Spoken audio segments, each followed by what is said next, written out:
What's going on, guys? It is your man, Jimmy James.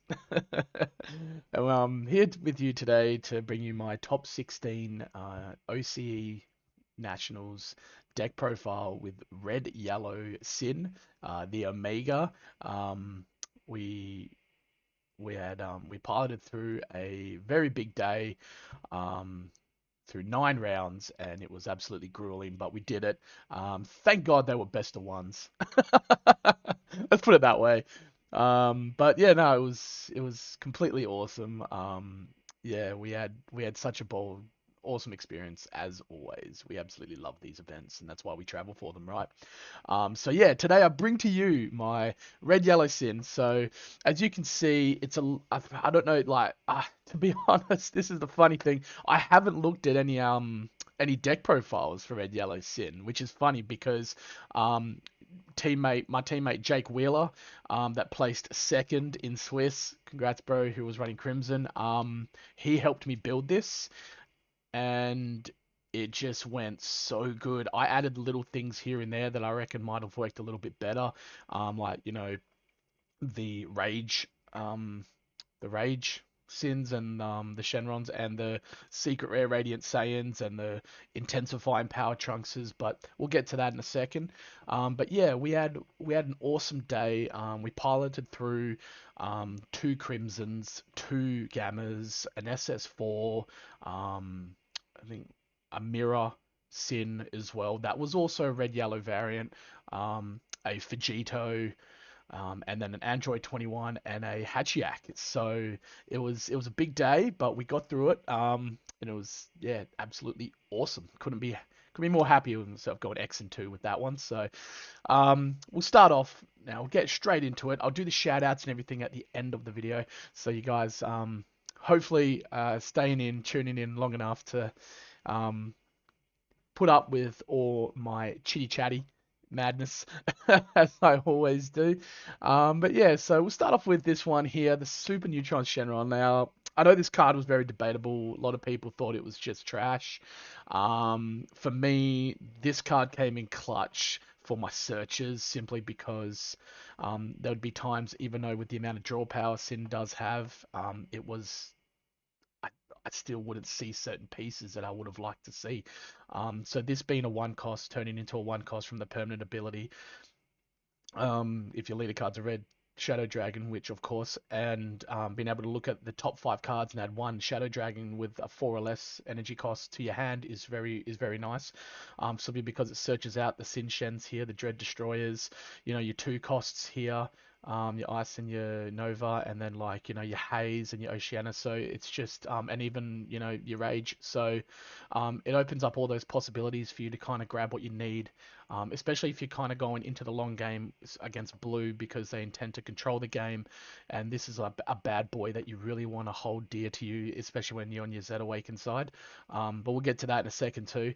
So I felt he came in a little bit of clutch at times for my searches that I needed desperately. Otherwise, yeah, he is a simple charge, and that's the basic boundaries for him. It was good. It was still a good card regardless. That's why you only ran a 2 of.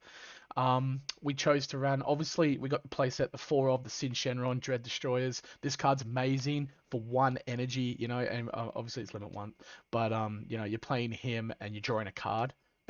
If you got 6 or more Z energy, so it's just or it's a huge card, 20k double strike, draw a card for 1.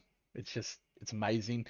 And I mean the auto ability as well. Choose one of your other Shadow Dragon cards, you KO it, and then when he attacks, you choose up to 1 battle card or use the card against neg 20k for the turn. Like that's just amazing. That's huge. Like it's this guy's like one of probably the next to, I reckon, for me, or obviously the 8 cost, the MVP for the day. I think it would go to the 4 cost at because he's your early crit pressure. Like he's such a good card. Moving on quickly now to the ice, we got Ice Shenron. He is amazing. Like I feel simply because like it depends on how you want to play him too. You bring him out for 1, you opponent's got 2 or more energy, but he's a 15k, and then when you get rid of him, he bounces back, and he gains critical. That's huge. Critical crit's a huge part in this game that I absolutely love. No one wants to take critical pressure, so it expends their resources a lot. And straight off the bat, I'd kind of go into this guy, use the leader ability to neg 15 off him, bouncing back out from the drop, gains critical, and then going for a crit swing. Unless I do have a haze in hand, I'd have 2 crit swings at him, and that's just huge pressure again. Nova, such a good card, comes out for 1 as well. And also, the thing is, it draws you a card. Like, it's huge. You know what I mean? Like, it's massive. Drawing cards is just, it's such a good thing. So you play him, you don't want to run to anything, so you just want to straight away neg him off, get him bounced back out from the drop and draw a card straight away. Swing with leader, draw another card. It's just, it's a double draw. It's just beautiful. Haze is kind of like, one of the best cards. That's why it's been banned for the deck. Just because it gives critical in like, activate battle. That's just huge in itself. Such a good card for 1. Draws you a card, searches out a Dragon Ball, puts in your Z energy, a cracked Dragon Ball, and then draws you a card as well. And also activate battle. You can do it from hand. Give one of your sins critical. It's madness, and that's why they've obviously banned this card now for this deck, because it was just so powerful, and people weren't dealing with it because on your turn 3, which is against your opponent's turn 2, you're dumping out an 8 cost Omega for 2 for a triple strike deflect 30k critical, and then putting that onto him in battle. See, triple crit. It's just insane. Like it's madness, And then him swinging for single crit as well. It's just, yeah, it's a lot of pressure, and your opponent has to deal with it. So I felt like it was a lot of times where I was like in control with my opponent's board simply because they couldn't establish it too early to begin with, because they're expending their resources, getting critted down between 5 to 3 life straight off the bat, and that's just huge. Like it wasn't working for them. So unless you're going second, it, they they start to build up. Sorry, microphone cut off a little bit there. They start to build up that sort of control. But anyway, very, very powerful card. Very good.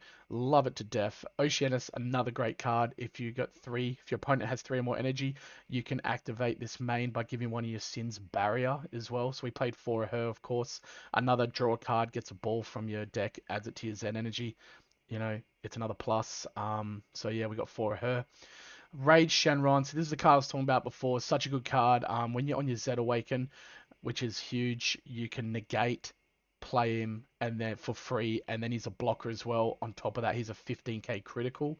That's just a huge card. He isn't a dead card in hand too. A few guys were telling me, nah, he's not really worth running, Jimmy, and I'm like, well, I want to give him a shot because simply, the idea of the deck is a lot more aggro, and I do want to take my life down. Hence why I'm running intensifying power trunkses. We got the test in the oppositions, and I do want to take that damage because I'm straight off aggroing your face pretty hard with crit pressure, triple strikes, double strikes. Like.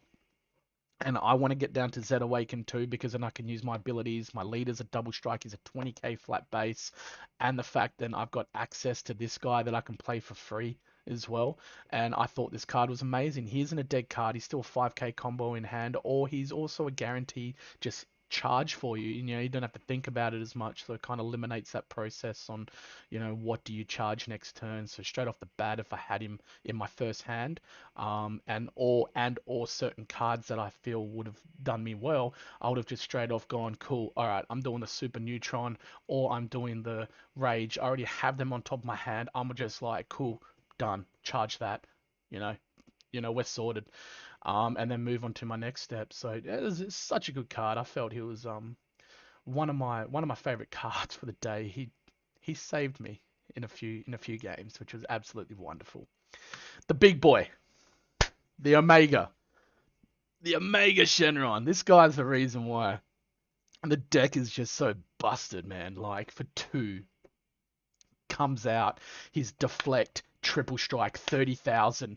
And his activate battle, neg 3,000 per Z energy you have. On top of that, when you have a Z Awaken leader to neg an additional 30,000 off any one of your opponent's cards, like battle cards or unison, it's huge. Like, it's nuts.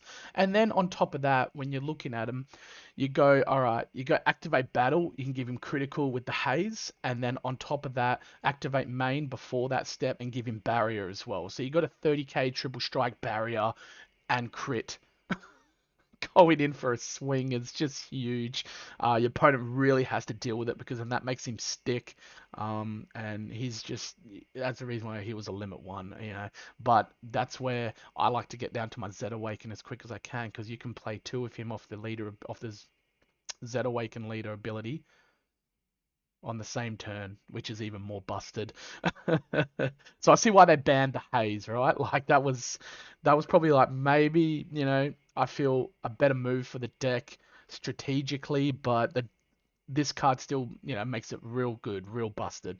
Um, so we chose to go two intensifying power trunks because I didn't want to overflow too much. I was thinking about a third, might have been good with a third at times, depending on who I was up against, because obviously there's a lot of those stall matches that they don't want to hit your life, and there was mill decks running around a little bit too, like Janemba and such, and I was just like, intensifying will probably be, just two of is nice. Take a life, 15k crit, it's beautiful. We all know what it does. So two of them were just magical in the deck. For testing the oppositions, we know this, your token negate, 5 or less life, you can activate it for free, negate an attack, play a blocker. It's just a beautiful thing because it helps you get down to that 3 life or less. Secret Red Choice was a decision that I was solid on. Everyone, like most people, I guess, play the Vegeta. I don't want to tap 4 for it, even if it is to clear my opponent's board. And Unison, reason being is because I don't care at that stage. It's just a tap 4 for a board removal. Yeah, that can be good, but it's also like, where do you go from there when you're tapping that much out? I feel it's a good card. It is, believe me, like, and it's a triple strike, 40k. But I feel for that, it's good. I feel better version for the Unison line setup.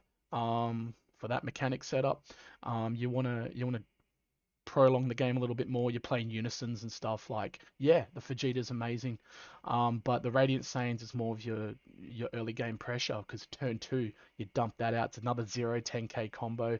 She's a 40k double crit again, or bottom deck up to 4 of your opponent's battle cards for 2 energy. So it's simply, I feel a lot more value in this card for my concept, my sort of gameplay with the aggro approach than what a Vegeta would be. So this is why I chose the Radiant Saiyans. The fact, like I said as well, is another 0-10k combo is huge too. Um, for this, so like I said, we're playing the red yellow package. So this is why it's a lot more aggro and a counter version. The Dragon Thunders are amazing because if you're tapped out with 3 energy, it becomes a free 5k bean for the turn, which is huge. So you got your own Sensu back up there. Not only that, if you choose to tap an energy, you can negate one of your opponent's battle card skills. So it's another beautiful effect that just comes in clutch at times if your opponent's going in for game with a double strike or a triple strike, So they don't really expect that at times. So Dragon Thunder was huge in a lot of my matchups, which is awesome because you dump that on your Z Awaken leader, he becomes a 25k even if you have two 25, 30k flat base. They're gonna have to deal with that most of the time. They're just like, oh, okay, we'll pass turn, like, or they establish some sort of other area on their board to kind of build, which draws their attention from your leader, which can help you get that extra turn to make you feel what you want to do next in your next gameplay. So I felt it was really good. Almighty Resistance as well. This is the reason being for the aggro approach is the counter effect because blue straight off goes for a dimension magic or or a token negate or something. Um, and it's just, yeah, or even the floodgates. It's just huge.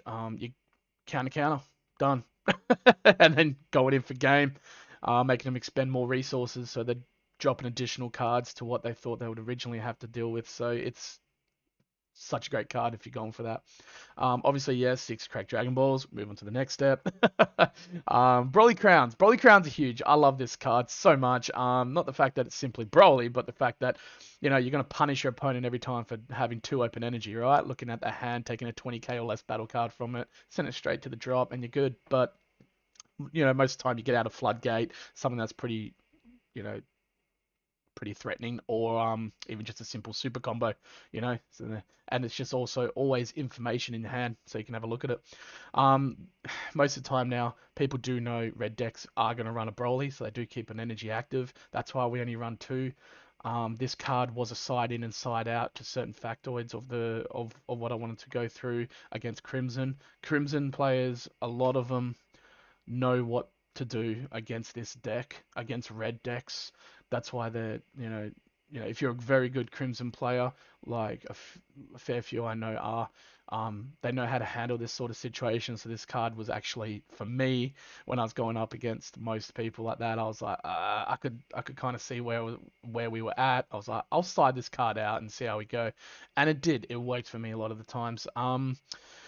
Super combos. We went the Beeruses, of course, guys, because this super combo is amazing. You can use it anytime, 0-10k, basically, if you reveal a red card. The bonus to this factor is that if you reveal this card, it's both red and yellow, so you get both ends of the stick here. You get the plus 5k, so it's a 0-10k, and you also neg 5k of your opponent. It's just huge. So it's even better, right?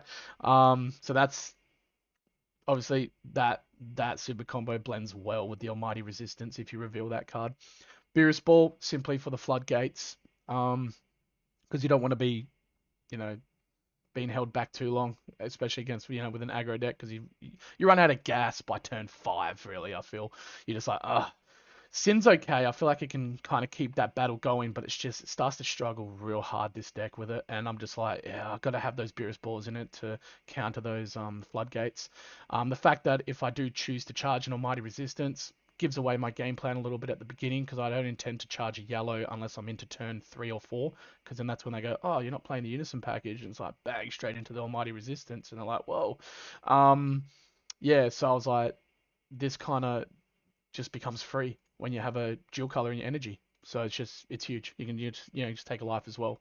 And if it's in your defense turn, in your opponent's turn, you get a plus 5k in your leader too for the boost for the turn as well. So that with Dragon Thunder is a 30k base. That's just madness. So yeah, no, beautiful card, beautiful card. All right, going into the Z deck, obviously we got the Omega. This is my favorite Z leader. It's just huge. Double strike, 20k, draw a card, all plus. And then on top of that, you choose one of the activate main is huge. You remove the Dragon Balls. You choose one of your opponent's battle cards, negate 20. Choose one of your battle cards, negate 20. Additionally, yeah, you move the Dragon Balls. You can then play up to one Shadow Dragon card from your hand, and that's where you play the 8 cost again. You can play 2 of these 8 costs in one turn. It's just huge. Like it's just nuts. If you don't have that intentionally, you try and go for then the Sin. You get a draw off that, so you get another plus, and still another 20k double strike as well, which is another plus. That's good. And then if you don't have that, I'd simply recommend obviously going for one of these 2 if you have them in hand, but you wouldn't do it anyway. You'd want to wait till you have this guy in hand, the 8 cost, the Omega. So then when you're doing the activate main effect, you're playing 2 that turn, or if you're just playing 1, you can save that energy and use that energy for extra combo power, whatever you want to do. So it's all plus. It's great. SS Blue Vegeta, Surmounting the Impossible. Great card. This card came in clutch with me against my last player that was going to determine the top 16. I just thought I'd have a coffee there. Um, he we like yeah, this was for the top, like, to cement the top 16 position. My last game was against a Crimson player from New Zealand. Shout out to you, bro. I do apologize, I can't remember your name. If you're watching this video, man, we had such a great game. It went right down to the wire. Everyone was watching. It was so cool. I loved it. We were both like just neck to neck the whole time. But this card, it came in clutch. So basically, when I went for game, I chose to play this and bottom deck a card, draw a card, drew into the 8 cost because I did not have one in hand. Take a life, drew a Dragon Thunder, which was even better because because I can still activate battle to give plus 5k, right? And then I was just like, boom, activate main then on the Omega here to neg 20k off one of his blockers, I think it was. Got rid of that, played the 8 cost, and then we just went in for game from there, which was huge because he was tapped out too. Um, I can't. Yeah. Because then, like, and he didn't have a negate because I think he already expended his resources at the time because I was already causing enough pressure during my turn before that. And this is where we're like, oh my god, that saved me, and that play was just, it was a beautiful thing to see. So kudos to you, bro. Thank you very much for the game. It was so good. Yeah, I couldn't have like, it was probably one of my best. It was probably my most challenging, my most favorite, my best game I've ever had with someone on a national scale event. At that time, and it was just, it's great. It was beautiful. Thank you. One Goku, Defender of Life. Such a great card. Bring that guy out. He's a deflect, double strike, gains barrier, 20k. Also, your opponent's at 4 or more life. You burn him with damage. You get him straight down to 3. Boom. You leave him open for the Omega. And then obviously, if they're going for the counter, boom, Almighty Resistance comes into it. So it's just, it's that sort of play can be quite huge. Especially if they're kind of stalling you against, when you're going up against blue players, they're stalling you at their 5 or 4 life, and you just, you're like, how am I going to get through? Because they just got control of this game. This guy just comes in and burns them. Done. It's just great. It's a guaranteed burn because he's a deflect and he has barrier. Rush Attack SS Blue Vegeta. Great card. Everyone knows what this does. We run 3 of them because he's such a good card to get rid of unisons as well. Essentially, he's a 20k and then 25, 30k double striker and gains barrier because he combos with a card from drop area, a red mono red card. So it's awesome. Moving on to my side deck quickly. So we got the side deck here. So the side deck consisted of the Unison package. If I felt like I want to change out from that aggro approach, like I was talking about before, because there's 2 different styles that I feel that was just best suited for this deck. Obviously the Unison, and then the red yellow more aggressive style counter version. That version I felt was a lot better for my sort of gameplay style. But this is the Unison package. So I ran 2 Wolfang Fists. Great card, obviously. You can activate for free when you have your Unison out. And next 15k ignoring barrier or off a leader, which is huge. The 1 Yamcha, because that's a Rad now, or limited to 1. You're still going to play 1 of it. Counterplaying negative 15k of 2 battle cards is big. Oh, sorry. And then Unison, of course, the Gogeta. Gogeta's the best red Unison in the game right now. 2 Mai's. Mai's such a great card against your blue, so if you want to tech up against blue, it's more stuff to punish them if they're going to untap their energy and such. You're going to crit a life, going to crit an energy. It's a great card, and she has barrier, so she's just going to sit there and enjoy the time. KO Ken, great against my yellow matchup, say Lord Slug, for instance. When that card's in rest mode, 25k barrier, you can't draw a card. You have to attack him to get rid of him. Otherwise, you're going to minus every time. You're not going to plus in your hand, and that's, you're going to start to fall back on that matchup. So I felt like, we side in 2 Kaioken's, tap 2, neg 25k, ignoring barrier off the slug. You're dealing with it a lot easier than what would you have to if you attack it into it. So Kaioken's came in clutch at times because I did. Oh, sorry. I think, yeah, I did verse a Trunks Jeter. Actually, I versed 2 of them. So I must have versed maybe only 1 Gamma. I thought it was 2. 1 Gamma. Um, but yeah, so I thought it was 3. But no, anyway, I did. I versed Trunks Jeter as well. And yeah, that card was awesome. It came in clutch. Golemite, great for the mirror matchup. The mirror matchup for Sin. So if they're going first, this card was awesome because straight off the bat, or even if they weren't going first, it didn't matter. 3 or less energy. I know they're pumping out an 8 cost Omega. That just kills it. 3 or less energy with a 30k or more body on the field. I'm going to punish her with Golemite in my turn. Just simply combo with this, get rid of it, done. So I don't have to deal with it. And Pilaf, the Cunning. This was mainly for blue, for the secret rare Goku, but it was a lot more less seen, so to speak. Gohan's your main SCR, I think, for that deck, but I never had to side this card in. I never came up against the Goku. I didn't think like I was gonna get Like I didn't like yeah. Didn't feel like I needed it at the time anyway, but he was there just in case. For those of you that don't know what it does is when you play his card, you draw a card, which is always a good thing. Then for the duration of the game, if the turn player would use a skill of a battle card or extra card to switch energy to active mode, they can't switch energy to active mode unless they choose 5 cards from their drop and send them to their walk. So I mean, like obviously, like counters and stuff too would be is good, but I didn't feel like I needed it because we were always aggroing them that much to the point that they were just expending their resources anyway. So it's just, yeah, it was good. It was good. So that's my deck profile, guys. Thank you so much for keeping up, for staying in tune here with me. I really do appreciate it. I quickly did a skim through my OCE finals top 16 deck, 10th Swiss place. So Swiss 10th place. So it was a huge, it was such a great event. I absolutely loved it. So my shout outs now. My shout outs go to a lot of people. A lot of people. And I do apologize if I don't remember if I forget you, but first shout outs will go to the first people I saw since I walked through into the venue, well, when we were there, NWP. American Witness Protection, Tom Lane, Zachary, and their new member, Jenna Ford, I believe. Big shout out to you guys, especially Tom and Zach, because I've been talking to these guys for a long time. We've been doing collaborations together for the um, DBS Oz events as well. And it was so good to finally see you, man, in person. Big hugs all around. We're chatting. We're having a great time. It was awesome to see you guys, man. Like, I really do appreciate the love. And yeah, yeah, like I said, it was awesome to see you. Second was, hey, John Argros.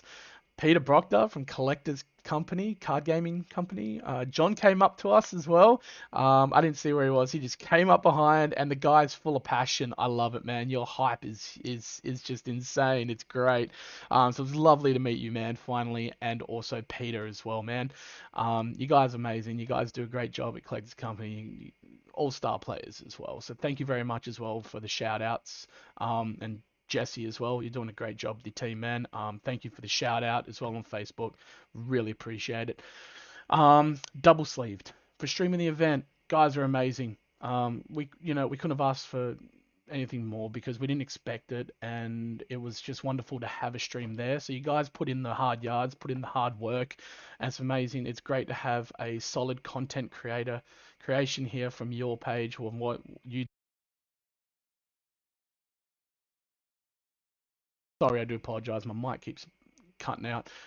What you guys do and deliver, it's absolutely wonderful. We couldn't be more thankful, seriously. So Umit, Ryan Aqua, Gary Baker, my man Gary Baker, one of the judges, and but he played, I think, and also James Brewer, bumping into him. Guys, it was so wonderful seeing you all. Thank you very much. And Umit coming up to me, saying hey and everything, and saying he also wished me luck in the top 16 when we were playing in day two. So thank you very much for that, man. I just missed out on that. Oh, I'll do a quick recap on top 16 too, just very quickly. Day two, top 16. Dean Harper, congratulations to you, my friend, for being the better player on that one. We went, it was a best of three, with a hour and a half time limit.